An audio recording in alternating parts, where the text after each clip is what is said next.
Yes, now you can. So my first question before I introduce myself is that I see 3 pictures of people, but are there more people on this call? Yes. Okay. How do I see them all? I don't? No? You can scroll through, but since you're sharing your screen, you won't be able Oh, to see. that's why. Yeah. Okay. So when I get through my presentation, I'll be able to see Yes. it. Got it. Okay. So I am Ellen Driscoll. I am the director of the Studio Arts program.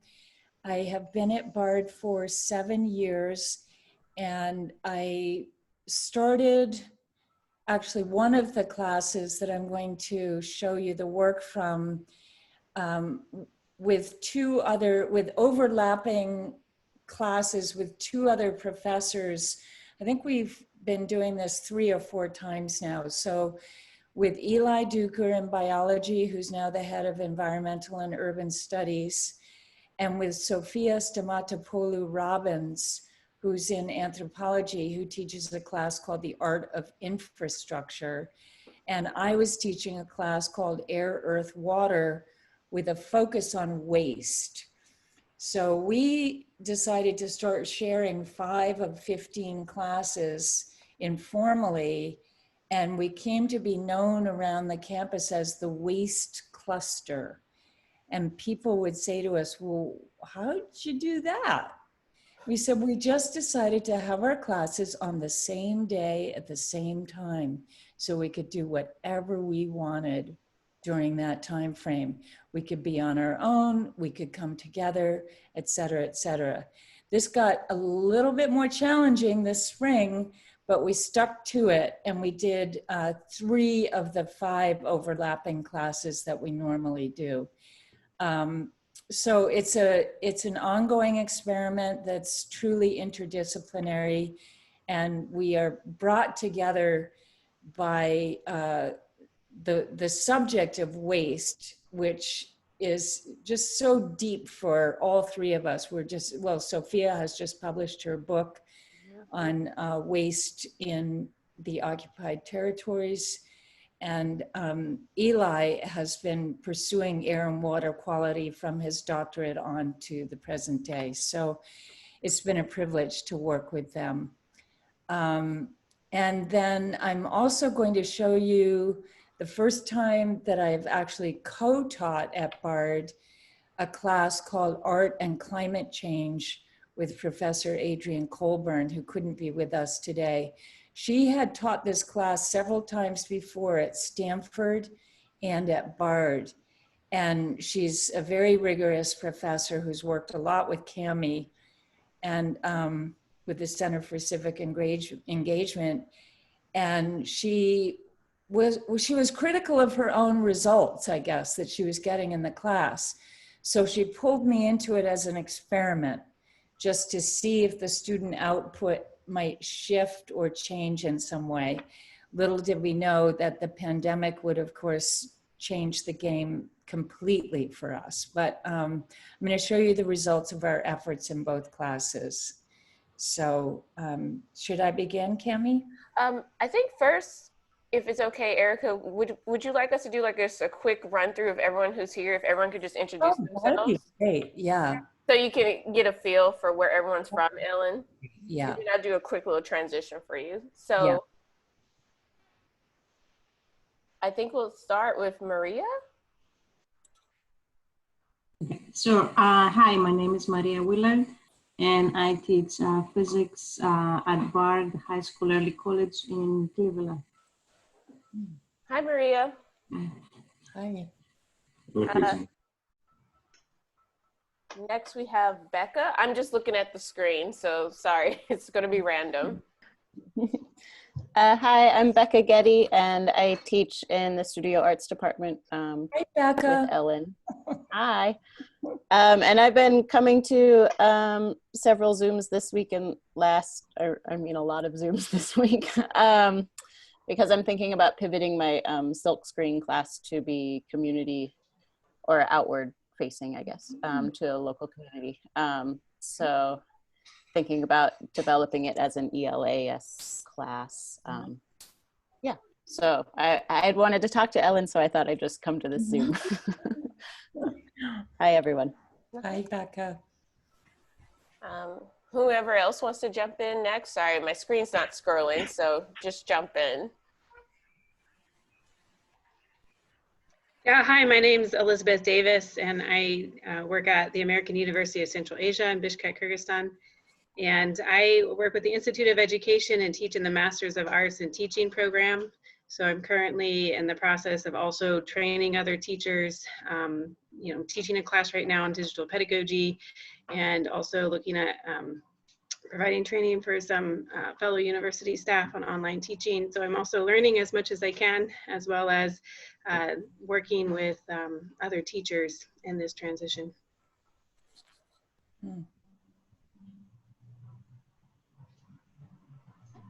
Tamo, do you want to go? Hi, my name is Tamo Chattopadhyay. I work with Elizabeth at the American University of Central Asia, and direct the Institute of Education. I am, however, now doing this call from Brazil, where I have been for the last 4 months. So there's a little bit of geography, Yes. spacing here. Anyway, and I'm particularly interested in understanding the impacts of what we understand as engaged pedagogy, because this is something which has been of great interest to me, incorporating civic engagement activities in projects in classes for students, because education is a very natural site for doing those kind of activities. So I'm very interested in learning from you guys. Thanks. Agatha? Hi, everyone. My name is Agatha Lishak, and I teach at Bard College Berlin. I'm a migration studies professor, but I also teach courses in feminism and urban studies and language and thinking, which I'll be teaching again this summer. And I teach network courses in which we try to incorporate a lot of engaged learning as well. So I'm interested in this meeting and for several reasons. Also because I lead the internship program at Bard College Berlin. This is how I met Ellen. Like, she kindly visited my class once a few years ago. So we're seeing how the move to blended format or online format will work out in the internship program as well. Florian?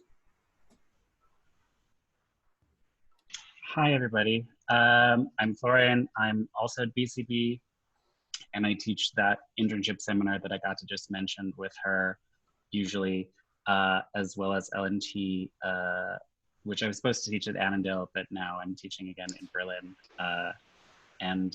Yeah, that's it. Great, thank you. Panyuke?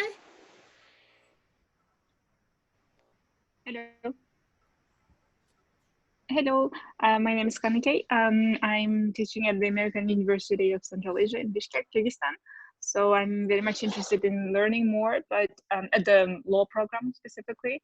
And also I'm coordinating the internship program for the law students in general, but I would like to learn more on the engaged learning concept. Thank you. Wonderful. Seth? Hi, I'm Seth Feary. I'm also at American University of Central Asia in Bishkek, Kyrgyzstan, and I'm teaching urban studies courses.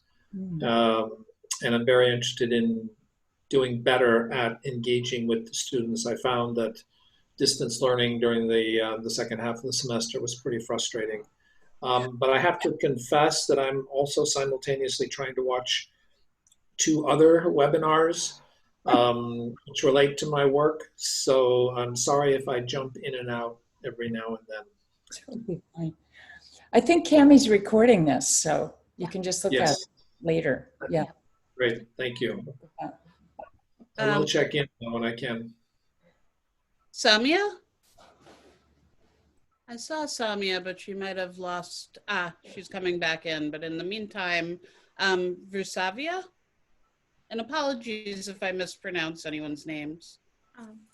Hello, everyone. I am from Kyrgyzstan. I'm studying for my master's degree at the American University of Central Asia in Kyrgyzstan. And yes, that's all. Great. My group mates shared the link with me, and I was interested to participate in this seminar. I hope it will be useful for me. Thank you. Wonderful. Thank you. Samia, do you want to introduce yourself?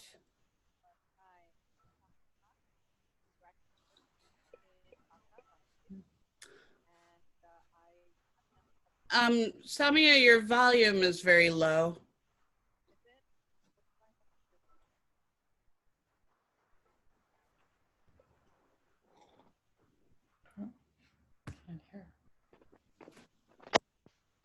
Better? Yeah. It's better? Okay, okay. So I'm at BRAC University in Bangladesh, and I'm an anthropologist by training. I teach in the anthropology program at BRAC University. I'm also the Dean of General Education at BRAC University, and have been part of the OSUN network and been in several conversations with Erica and Rebecca, and I'm just dropping in to see what's going on and to participate, learn. Wonderful. Nice. And then there are two people whose names I'm not sure how to pronounce. So AITBUBU. Yes, my name is Aitbubu. Hi, everyone. Hi. I'm Master of Art teaching. That's an MAT program at American University of Central Asia. I'm a student there. My professors are Tamo and Elizabeth. Great. Thank you. Thank you. And then there's someone whose name is in Cyrillic, it looks like. If you would want to introduce yourself, and I'm so sorry that I'm not able to read.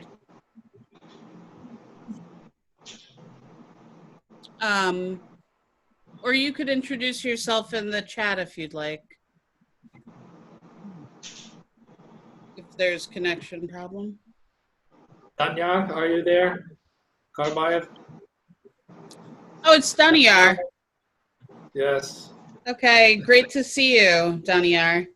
It looks like he might have lost connection, but and I'm Erica Kaufman, and I direct the Institute for Writing and Thinking, and I'm based in Annandale, and I've been hosting these drop-in hours every week since late March, and I'm again super excited to be learning about engaged learning and active learning and thinking about questions involving experiential learning in collaboration with Cami. And I'm really looking forward to hearing from Ellen this morning. And I teach things that tend to be humanities focused. In the fall, I'm teaching a class that's part of the new common courses on citizenship and what it means to be a citizen.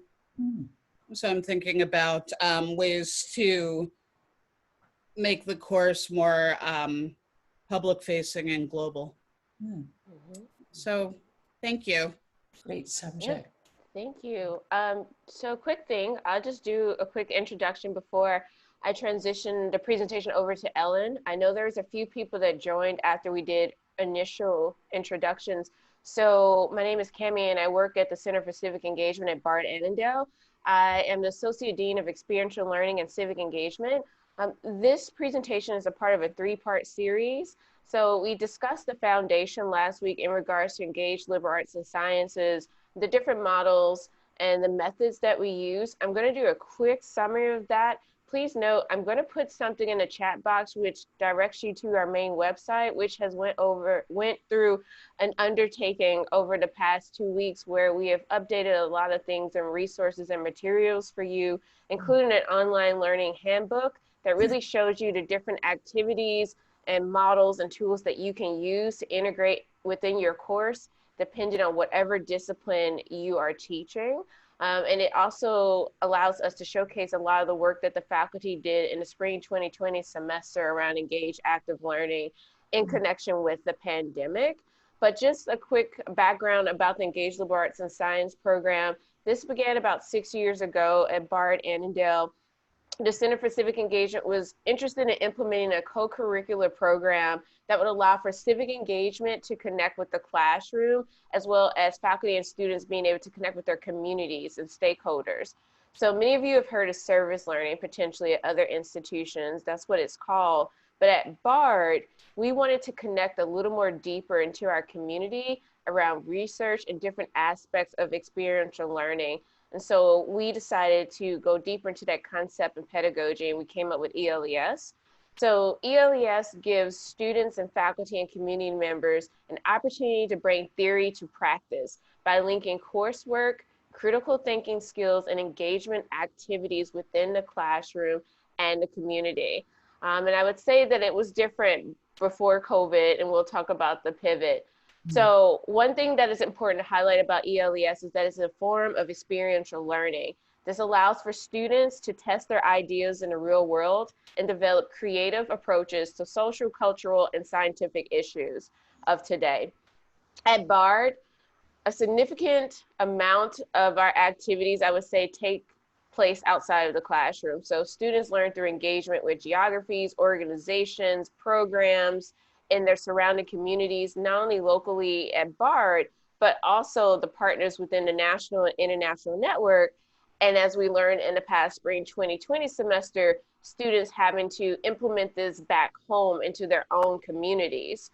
So it's really important for us to think about the skills that we wanted students to gain during a pandemic, and also figuring out how to implement that once again in the fall semester in regards to theory to practice. How do you do that if all of your students are dispersed throughout the world and are not in the same community, or don't have access to community agencies or nonprofits? Or how do you think about that, like Eric was saying, in the humanities? Like, what are different ways that you can create active engagement entities for students? So one of the things that's important to reiterate is that we've defined it by applying different forms of engagement, whether it was research, project-based, practicum, we had internship-based courses, but it required a lot of logistics. It required a lot of collaborations and partnerships with faculty on campus, as well as having an interdisciplinary approach in a lot of our projects that we did. So when we talk about engaged learning, one thing I want to be clear is that it's not just the civic aspect. So pre-COVID, it was all about connecting with the community, which is very important, connecting with nonprofits and organizations. But during the pandemic, we allowed for students to redefine what community meant for them in the different spaces that they were learning, whether it was Zoom, their home, outside of their home, and their college. How could you build a sense of agency when your agency and definition of that had changed? So we had to create a new environment that was innovative when Zoom wasn't always the best avenue. We had to wrestle with the thoughts of how do we reach our ultimate outcomes in our classes when our usual resources aren't the ones that we can lean on now? How can we spread awareness, educate others, or provide a platform to speak and connect and create a collective, depending on your geography? So that meant we had to think about our models. You know, what assignments were we implementing? What speakers were we having? What type of technology could students have access to? Because that's also important as well, is that we want to have an accessible environment. We were aware that not every student had access to resources that they needed to complete projects. So once again, we had to really become innovative and change the narrative in regards to what engaged learning looked during this pandemic. And also not being overwhelming with our approach, but having a strong foundation and belief in this new classroom environment. So 2 types of designs that we did, and this actually is the transition to Ellen, is, you know, the first thing with faculty, I always ask them, well, what was your outcome of the course pre this? Okay, what is your outcome now? Is there a way that we can do a hybrid approach to that, that leads to students finding a sense of agency, building on their knowledge base, being excited about the course, and finding a place and space for them? So that was the first question that we had with every faculty member, which then led for us actually thinking about a design that's backwards, as I like to say. We call it the backwards design. Basically, it suggests that instructors consider their overarching goals first, and then it leads to them building within their course, the remaining weeks that they had, what kind of assignments can you fill in to allow for students to get to that eventual goal that you had in mind based on external factors that are happening in the world. And then the other thing that we notice with a lot of our classes is that we flip the classroom. So that's another design that most of our ELES courses did. And when we talk about flipping the classroom, it's a pedagogy first approach, as I like to say, in which the course materials are introduced outside of the classroom, and then in class time, so during the Zooms, we allow for repurposed inquiry. We allow for students to give us updates in regards to their research, their internships, their projects, their videos they were making, whatever the assignment or ultimate goal was. We allow for the classroom space to be the time where students could come together, break into groups, talk about their progress and their process. And I can say the flipping the classroom model is the model that I'm using right now in my course that I'm teaching. And I can say that it builds a high level of performance and consistency amongst the students. And it gives them a lot of autonomy to do the research and work that they want to do, and then allows for the entire class to learn about the different environments the students are engaging in right now, which really builds a lot of camaraderie with the students, which is a great transition to what Ellen did. Because Ellen didn't have one class, she had two. I had two, yes. Can everybody hear me okay? Yeah, across the world? Yes, Miss. Okay, good. I'm just gonna make sure that my, yeah, my volume is up all the way. Okay, so thank you everybody for coming to this. I think what we are all going through in all of our different locations is just unbelievably challenging. And you will hear me talking about sort of the pivots that I had to make just in the time from our lockdown at Bard, which was March 14th. The dean called me at 2 o'clock on a Saturday afternoon and said, you need to lock your buildings by 5 today. So we knew something was coming, but we didn't know it was coming that fast. So literally, you know, drawings left undone, paint brushes in jars, everything was just left behind. And I haven't been in that building since. So what we've been through is very radical and very challenging. And I'm not going to offer up the bromide about crisis and opportunity because you've heard it before from all kinds of people, I'm sure. So let's get right into the class number 1, Air, Earth, Water, with a focus on waste. Let's see, how do I advance this? Hold on a second. Okay, there we go. We started our class at the Bard College dump, actually. And, oh, wait a second, I'm gonna have to go back. So this actually, Cami, this isn't working as an interactive link. That's okay, I'll just describe it. We started our class at the dump, and we look at the massive compost pile, we look at the solid waste, we look at the separation of paper and metals and so forth, and talk to the people who work there. And when I took my class there a couple of years ago, this student, Coco Ma, and I'm sorry that link doesn't seem to be working, persuaded someone who worked at the dump to give her, for a little while, a dumpster, an empty one. And she took insane amounts of e-waste, also donated to her, and created a whole architectural hangout space and wrote "Home Sweet Home" inside the dumpster. I can send an image of that later after we finish talking, but in any case, we decided to just start our work of the class looking at the waste that the students at Bard College were generating. And then I asked students to spend a week looking at the intimate waste streams of the house they live in, or the dorm they live in, or the cafeteria, or the arts building, and to pull something from that waste and try to transform whatever that waste object is. And this, hidden inside of this beautiful tea set covered with newspaper, are lighting fixtures actually that have been pulled from the trash by a student named Jamie Holzell. We had invited as our first big splashy speaker of the semester, Robin Nagel, who is an anthropologist who applied for and got a job as a sanitation worker in the Department of Sanitation in New York City.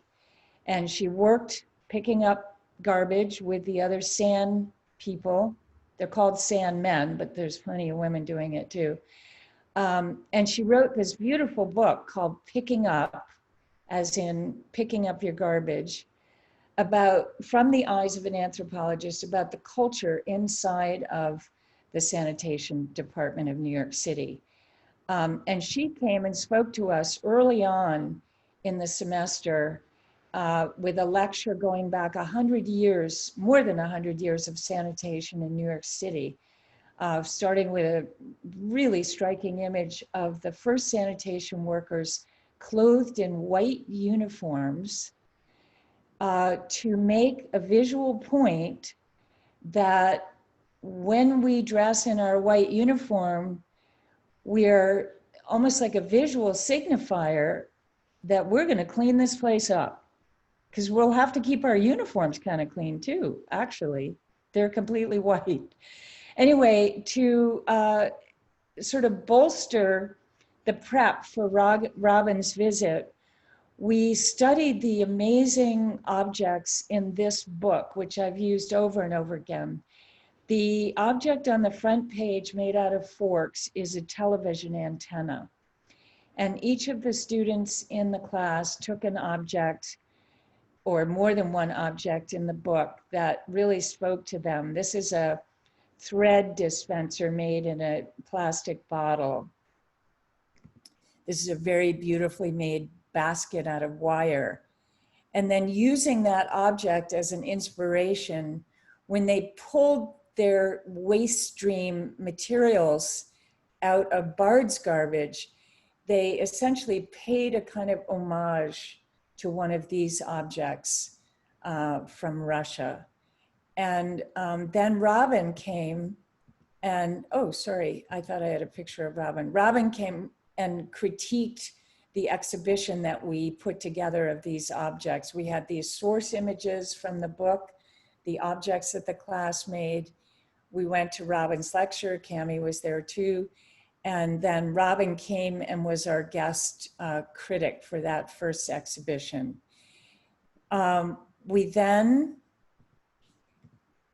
sorry, these are a little bit out of order. We then did a project that I have done before, where students carve in miniature objects that they're going to miss when the glaciers melt and the waters rise everywhere, including, of course, New York City and many coastal cities of the US. This is a very beautiful carving of some of the streetscape of Venice, Italy, actually. We freeze these small miniatures in blocks of ice in the school cafeteria. And then we go out to a body of water on the Bard campus, and we toss our objects into the water and watch the ice melt and watch the objects reveal themselves slowly as the ice around them is melting. So it's almost like a tiny little performance, actually, of watching objects go away from us, in this case, in the water, as their ice shells melt in the water. It's a 1 week project. It's very poetic. There's always a lot of sort of feeling of surprise and pathos just in the gesture of watching these tiny objects melt in the water.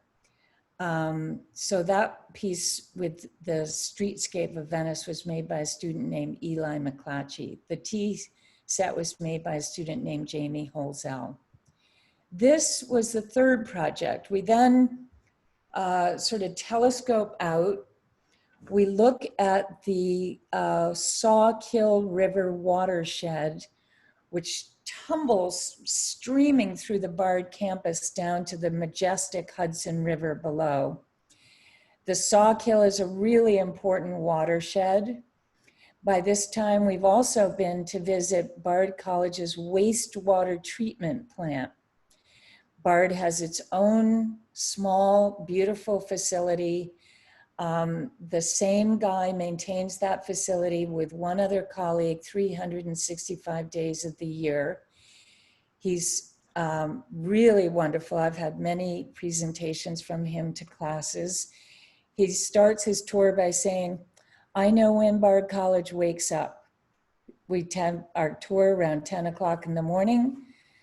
The toilet flushes and the showers are starting, and we're standing right there watching water come rushing through these sluiceways, and Mark with his tools trying to get the odd cell phone or $20 bill off the grill there. And then in a very small amount of geographic space, we see where the solid waste is separated. Other water is put into these Quonset huts where there are rotating discs covered with tiny microbes who literally clean the water. And right over there in the same small footprint, you see the water that is being cleaned by hundreds and hundreds and thousands of microbes on these rotating discs inside of Quonset huts. That cleaned water goes right into the Sawkill and down to the Hudson.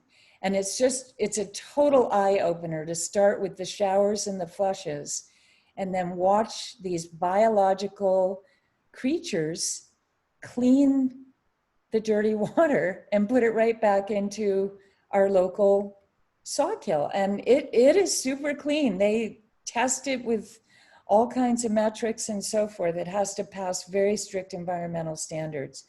So then my students plan a site-based piece for the Sawkill that we float in the Sawkill. It has to be, of course, completely reversible. We can't do any polluting of the Sawkill or anything. This thing that looks like an ancient pictogram is actually a map of the Sawkill watershed floating in the water. And that was that we were only able to do one project in the water before that fateful day when our buildings were locked and everything stopped. We had 9 other projects underway, but that was the cutoff point, but we were able to get this one. And I'm very struck by this image because not only does it look like an ancient pictogram that you might see carved on a rock or something, but it also, to me, when it was moving in the water, it felt skeletal and fragile, as if to call forward the need for our stewardship of this body of water. Like the skeleton of this thing is right in front of our eyes. We need to be good stewards or things will die. So anyway, moving right along.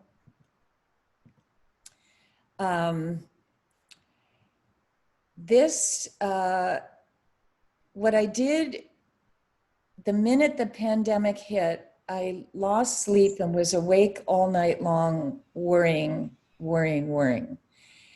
And I went out into my backyard in Brooklyn. I hope I have an image of this. I thought I did. And I took some plastic bags and some leaves and I sewed them into words. And I hung them from the tree in my backyard. One word said want, and the other word said air. Want, air, air, want. I realized instantly that my students were scattered to the 4 winds. I didn't know what they had. I did know that some of them were not allowed to go outside, that some of them were allowed to go outside. And so after I made those two words in my own backyard, I offered the challenge to my student to make one word a day with whatever they had around them. And this one says, divided, dust, danger, care, disrupted, air.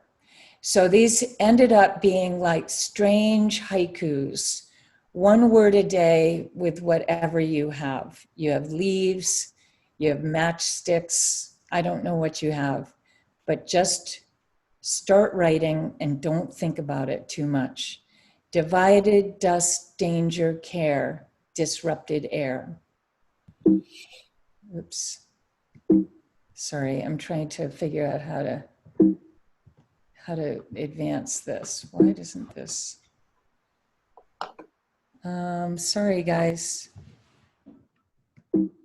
How do I advance this?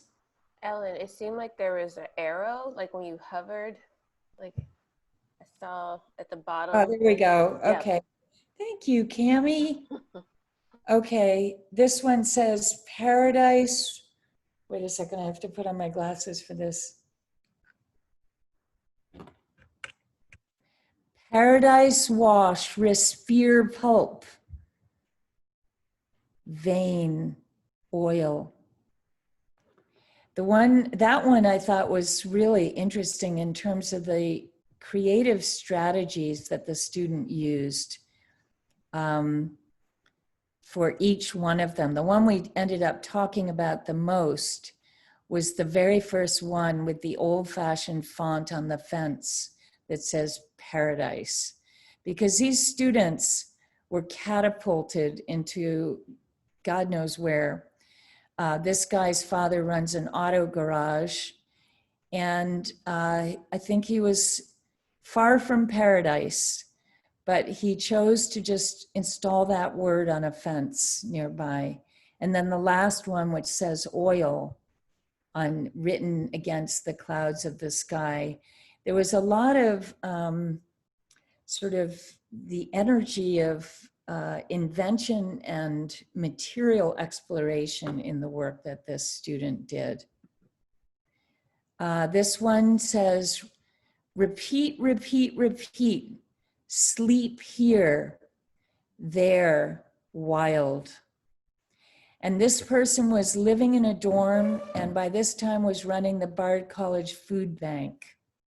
The same person who made the tea set. This is all made out of paper and plastic bags. Repeat, repeat, repeat, sleep here, there, wild. So we went from this to verbs. I showed them the list of verbs that Richard Serra had done in the late 60s, a very long list. I think there are 68 verbs. And again, I gave them the challenge, one verb a day. Perform that verb on material that you have around you. This is the landscape outside one student's house, Emrys Taylor Milner. And I'm not actually sure what the verb was, but the landscape that he worked in was just unbelievably striking. His mother had bulldozed the front of the house and nothing had happened since for a very long time. So it was sort of a blasted landscape. He lived very, very far in the country in upstate New York. This verb was from a senior who was marooned in his apartment in Tivoli. And again, one verb a day, perform the verb on whatever objects you have at hand. I think the verb in this case was circle, as in circle around. This is, we had a visit from an artist in Boston who's working on research into 19th century people who formed a utopian community outside of Boston. And she offered the challenge to the students to imagine the air, the water, and the earth in 50 years. Will the air have changed? If so, how? What will have happened to the water? What about the earth? And then again, in a daily practice, we were really working on trying to create daily practices around this.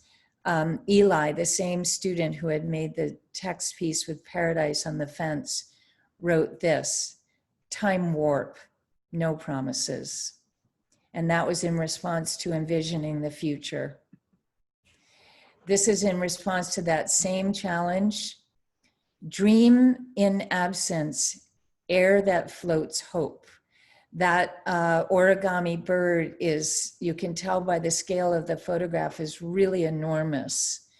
So I think this student now, of course, since we were all working online, was thinking of this maybe even as something that could live as an Instagram post or an electronic broadside as a kind of poster size thing or whatever. But it was in response to the visit from Jane Marshing, who was working on the research into 19th century utopias and asking our students to imagine the elements with a 50-year dialing forward. Then we pivoted once again, and we asked our students to assemble the objects around them into two different kinds of collections. They could assemble the objects around them first into a collection of any kind, but then they had to rearrange the objects and give them a different meaning. And this student, his father had died recently, and he began going through the drawers of his father's house. It's the same student whose mother had bulldozed the front yard and who was working in that blasted landscape. So he started working with the astonishing number of things that he found in the drawers of his deceased father's house. And this is collection number 1. Let's see if I can. That's collection number 2, complete with money, cards found in pockets, international currency. But the collection completely changes when you give it that linear arrangement. Now, very closely on the left, I can move my cursor there, is a haunting drawing that is somewhat skeletal, actually, and seems to forecast in some apocryphal way what eventually happened.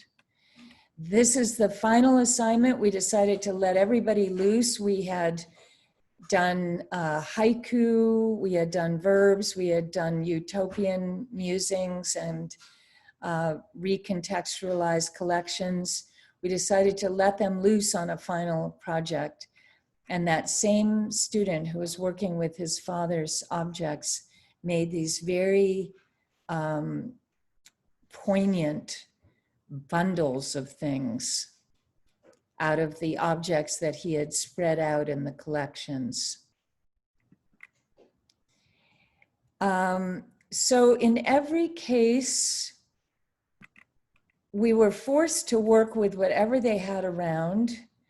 The circumstances were wildly different in terms of geography, resources, outdoors, indoors. This is, again, the guy who uses those old fonts. This was his final project, Eli McClatchy. Outside of this abandoned, many times used cardboard box, he carved in that old font that he had now become very practiced at, the word vector. And then on the other side of the box was the word disrupt. So if you looked inside the box, you saw light pouring through to illuminate one of the words.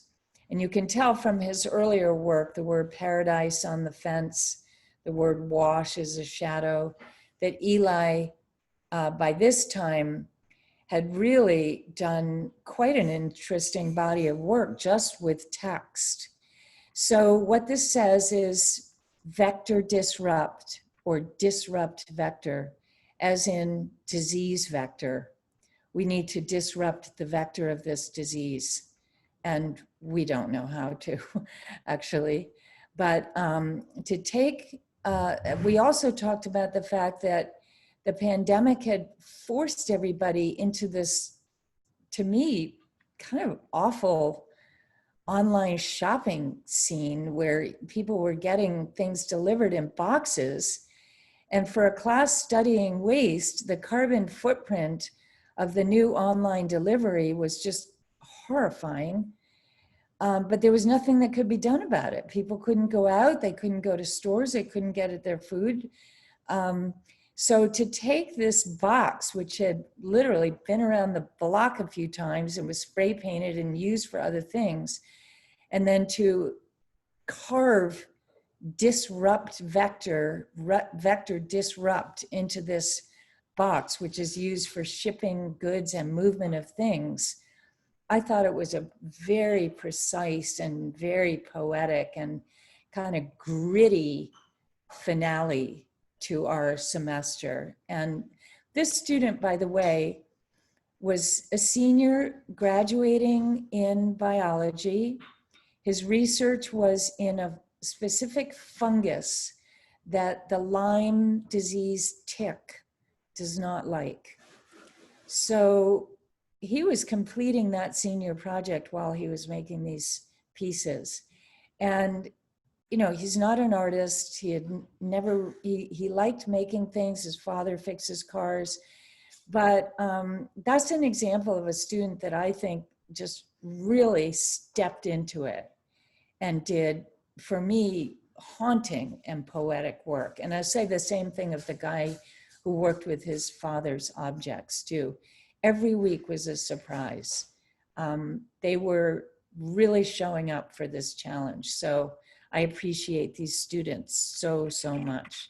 Okay, let's see if we can go to the next thing now that Cami told where my arrow is. That's what the outside of the box looked like.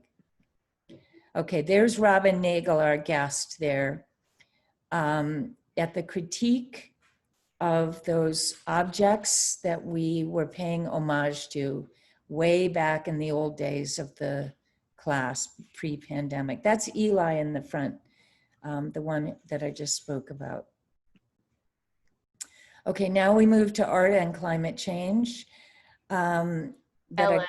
Yeah. Oh, it's Cami. So I just want to be mindful of time, just letting you know where the time is. I'll zoom through this one. Okay. Just in case people, we usually go a few minutes over, but in case anyone has questions. We have 7 more minutes, right? Yes, Kim? yes. Okay.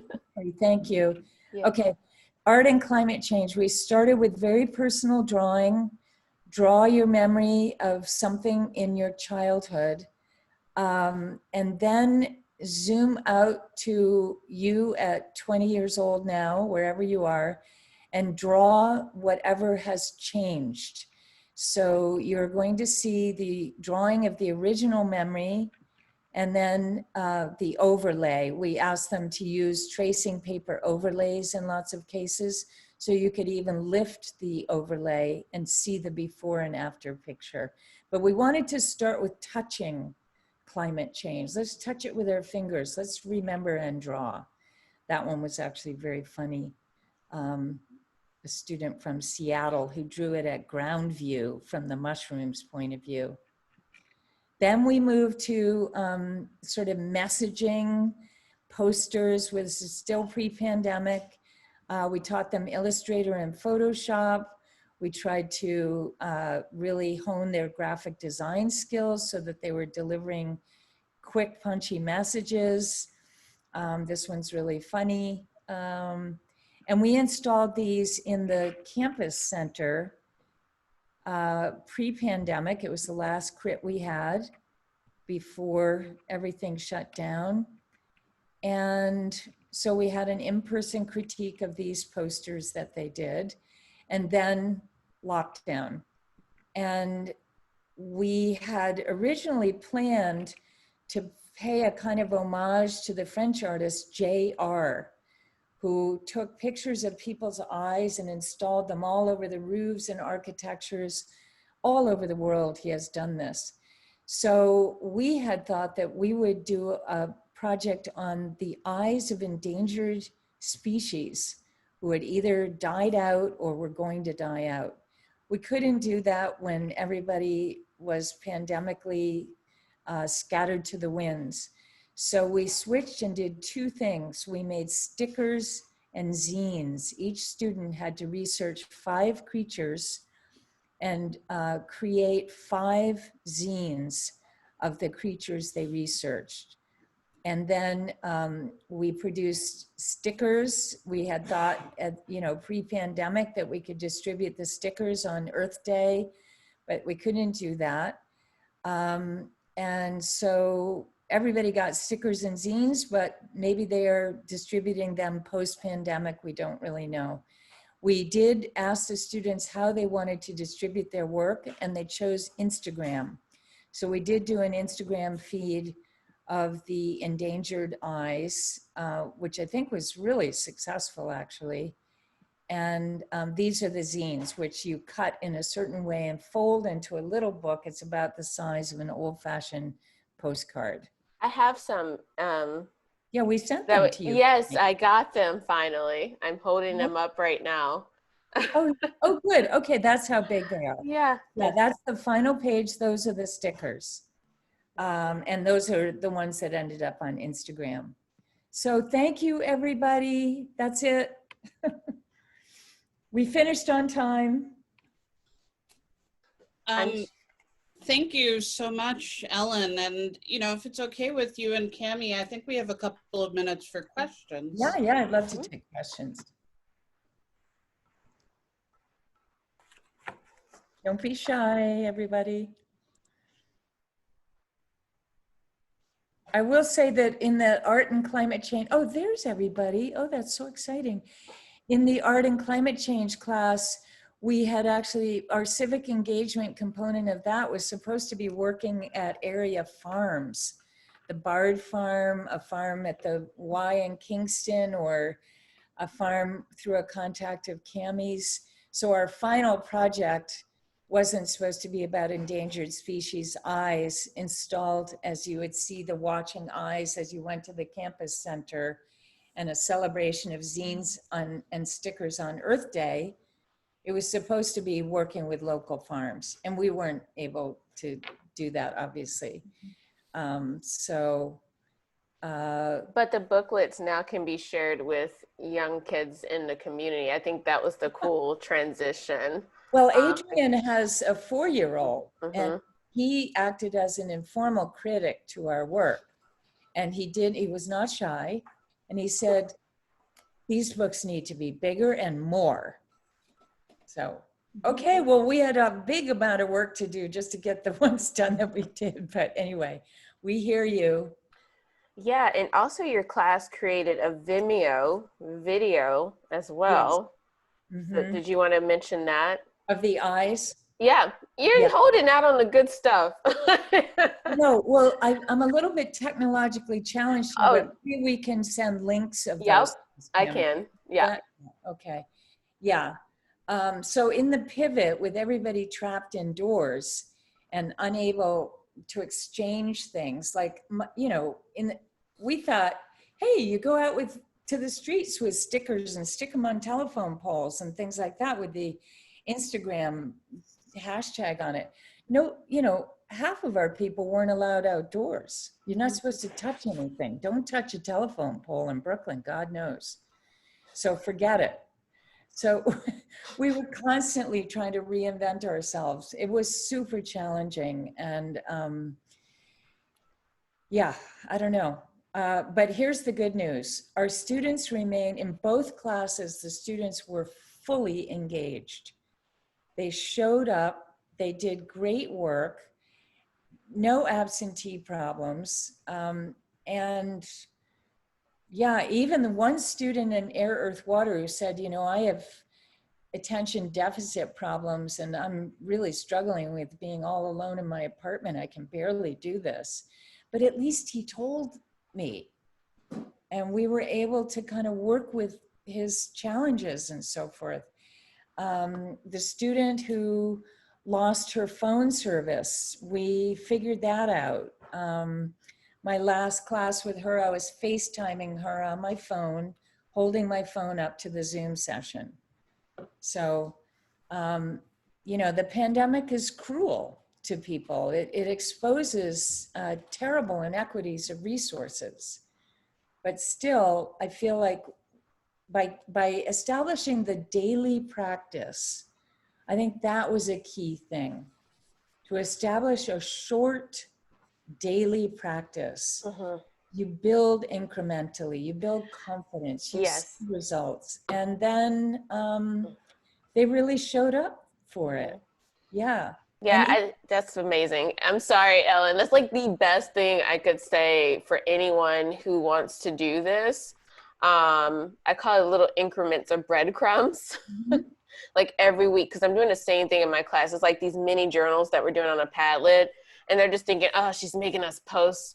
I use different templates for it, but then in class, they're like, oh my God, this is exciting. And then it motivates them to do the next step for the project that they eventually have to complete at the end. So it's like weekly, we're just doing something consistently that has them go back to, all right, we're gonna finish this, we're gonna accomplish this. Here's another way to do it. Here's another way to think about it, and engage with your classmates. We established the daily practice in day one. And actually, you guys can tell from my eye patch, I had something happen to me. I had a brain tumor, and I was in the hospital for a very long time.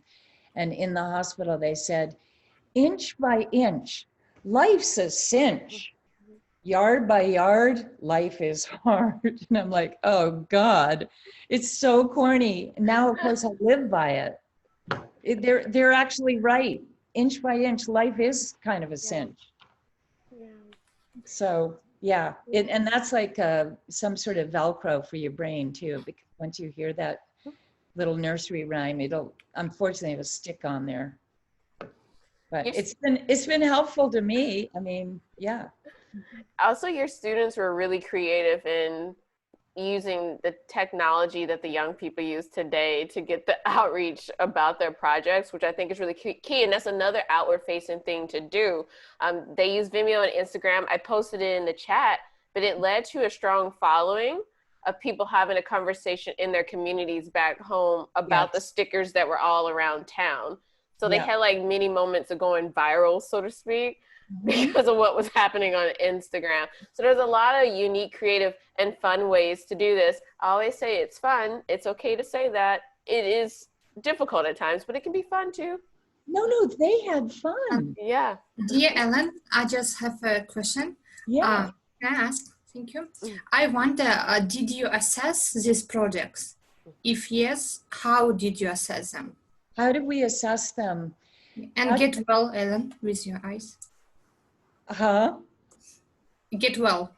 Oh, thank you. Oh, yeah. Well, the eye patch costs $2. It works really well.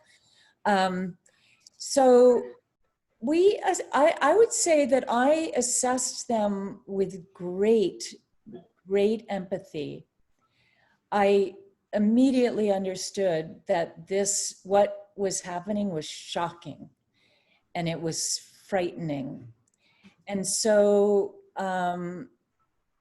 we were very engaged and gentle with each other. We talked about, I think in a situation like this, using the word challenge is really helpful. So when you see a project that it could use a kick in the pants, maybe, like maybe this isn't what it could be, I always say, let's challenge to think about the next space that this work could be in. Like, if you use the word challenge, you're validating what has happened. You're saying, hey, wow, that's really good.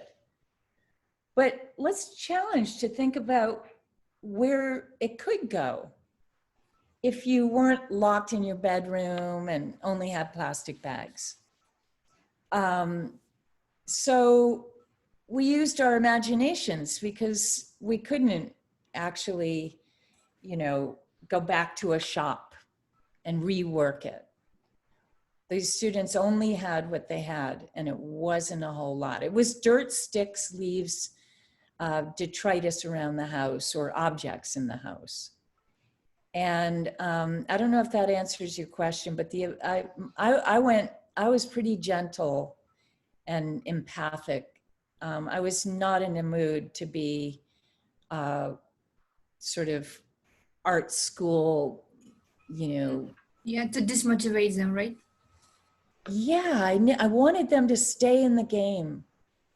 I wanted them to show up for each other and to practice daily work in very hard circumstances.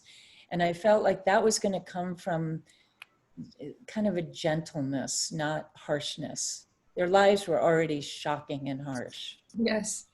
Thank you, Ellen. Yeah.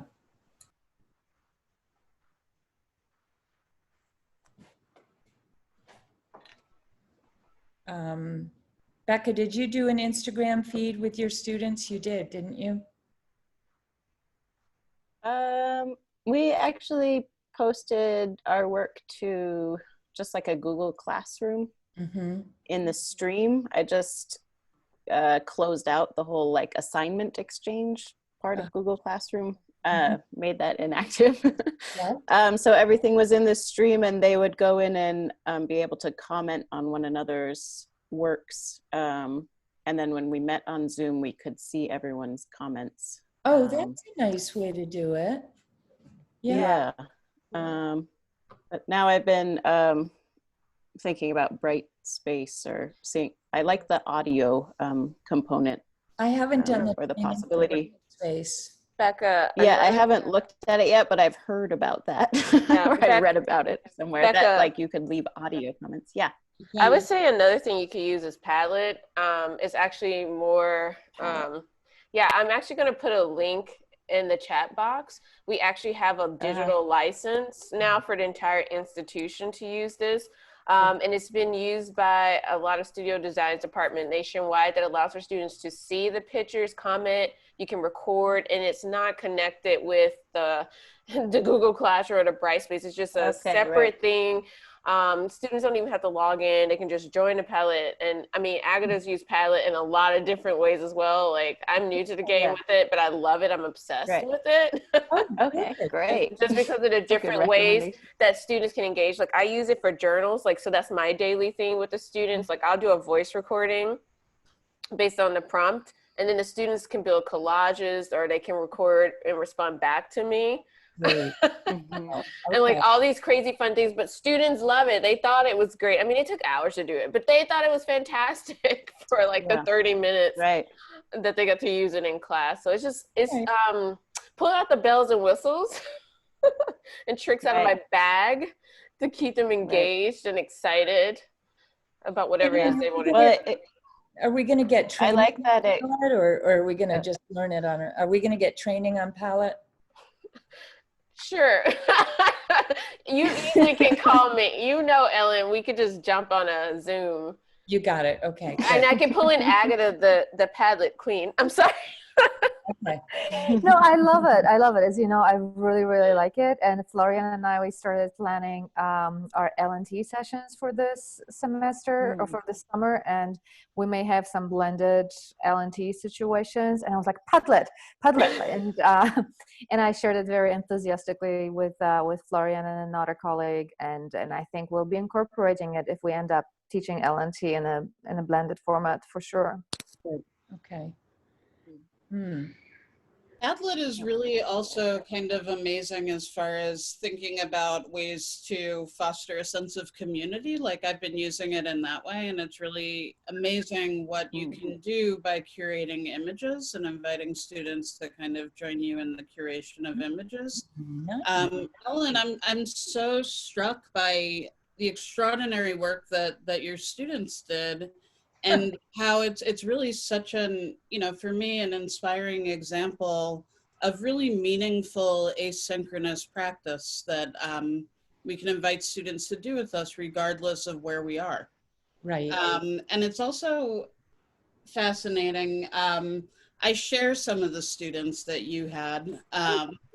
So, like I know my experience of them, and it's also just such a good reminder of the fact that, everybody learns differently and is, has different talents as far as literacies go, because one particular student, I was struggling and I really wanted him to do something visual for our course site, and he just couldn't. Like he wouldn't even post writing. But, you know, I see the incredible work that he made in your class, and that's like another interesting nuance, I think. Yeah. Yeah, no, I know. I think, I mean, the prompts were so simple, but then maybe it was the utter, you know, reduction of the prompt in a way. You know, when I wrote those 2 words in my backyard that said "want air," you know, is so reduced. Sure. And then they kind of expanded into that, into like it actually did give them space somehow. The incrementalism and the radical reduction of it actually gave them room, I think. And then, you know, I had no expectations, because I'm like, oh man, I don't even know what to do. I mean, I was literally awake all night when this thing started, like never sleeping, consumed with anxiety. And as I began to see the results, you know, I would be like, you're just blowing me away. Yeah. The way you're stepping into this is really something.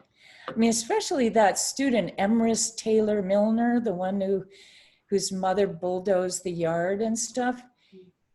His work was, well, yeah, I'll never forget it, actually. I mean, I had so much work I didn't show you guys, and I'm already going over time, but the things he did in that landscape, one day we talked about Tarkovsky, the Soviet filmmaker, and his work could have been a still in any Tarkovsky film.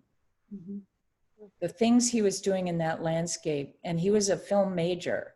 Yeah. So when I said that to him, he was off and running. Yeah. He's the student we share. Oh man, and he's incredible. He's incredible. It's so interesting though, because I could not get him, I couldn't, in the context of my class, figure out the invitation to get him to produce that kind of work. You know, he wrote a really extraordinary essay dealing with the landscape around his house and where he went to school. Yeah. But, you know, one of the projects of the course that I was teaching was to make an essay film out of an essay that they'd written.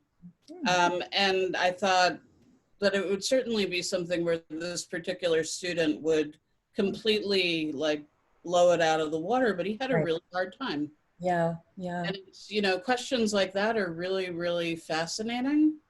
But Erica, it may have had to do exactly with the fact that the idea of a film was too big.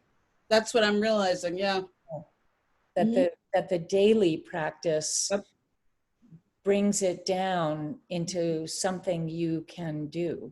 Yeah. Then it builds, like, frankly, if he animated the things he did in that bulldoze landscape, yeah, it would be unbelievable. Because I just showed you one image, but it was all over all the time. Yeah, and it also strikes me, for the purposes of what we've been doing in these drop-in hours, that daily small practice is just such a good reminder of how much potential there is in asynchronous work and in really cultivating routines that students can rely on if we're not able to convene in the format in which we usually have our classes. Right, yeah. And here I would just quickly step in and recommend the Padlet again, because like this daily, they should start paying me at this point. But I don't even know who owns it, but you know, like those daily practice, or maybe like Instagram feed or whatever it is that students feel most comfortable with. I know that for some groups, it may be a WhatsApp group or a Telegram group. And as I'm beginning to think about my upcoming urban sounds and migration class, where I would like students to share everyday sounds with each other. I'm thinking of like maybe using a SoundCloud or another format. So like the Padlet is great, especially for images, as Erica mentioned, and for comments. But I think sharing the those everyday discoveries that Ellen showed us in her presentation, that would be, you know, it would be important to figure out the platform that best works with the particular medium that students are working with. Yeah, I'm sharing some samples right now. I just ask that you not share them outside of your network or post them online somewhere, just because of the conversations that we're having. But we literally use it on a weekly basis. We build concept maps. You can build off of assignments, like you can have a part 1, part 2 based on the images that you use. The fun one yesterday that we used in class was almost like we were texting each other. There's different templates, but we were building a story with each other based on our journals. So it's just a lot of sneaky, unique ways to get them to talk to each other. And like you said, create this routine so they know Tuesdays is Padlet day, Thursdays is presentation day. So it's just the constant, like, you know, you're going to have to do this every week, but it's building up to something greater. So yeah, I'm with Padlet too. I totally try it. Yeah, it's fun. It's a lot of fun. Yeah. Cami, how can we access the chat after this? Once it downloads, it gives me the video, but it also gives me the text, the chat box, so I can send that to you once it downloads after we end the meeting. Okay. Yeah. Mm-hmm. Wow. Yeah. Well, any other questions before we wrap up? I know we went over time today. We'll have one more next week. This one, you'll get to meet Eli Duger, the professor that actually co-taught this class and has done so many ELES classes around the sciences. So we're trying to touch different groups in different divisions. And then we have Peter Klein, who also is in EUS, sociology, anthropology. He's done it all, has a unique background. And then we have Leanne Usher, who does accounting and economics. So, you know, we're really trying to touch on the different ways you can think about integrating this within your courses. And these are faculty that, you know, dug their heels in deep this past semester and figured it out and really created some great things and used some new tools, not just Padlet. They also, this group used a lot of geomaps. So they'll be talking about that. And how they've implemented that. Also, I should do a shameless plug. You may get an email from one of us about it, but on Monday, July 13th, there's going to be a panel through the OSIN network and Talwar network that's talking about engaged learning on an international level. I'll be a moderator for that. So you'll get to hear from different institutions in Africa and Colombia, that are doing this work as well, and will give some insight and best practices as to how they do it too. So we're really trying to provide as many opportunities for you to think about this and to hear from different experts, but also making sure that there's a global piece to this as well, because we're part of a global network. And as always, there's all of Erica's pop-in, drop-ins that are coming up as well. So it's a busy season. I'll say, wow. It's a busy season. Yeah. And again, huge thanks to all of you. And, you know, thank you to Ellen and to Cami. Yeah, thank you everyone for attending. Thank you very much. I learned a lot. Thank you, Ellen. Bye, everybody. Okay, bye. Thank you so much. Thank you. Thank you.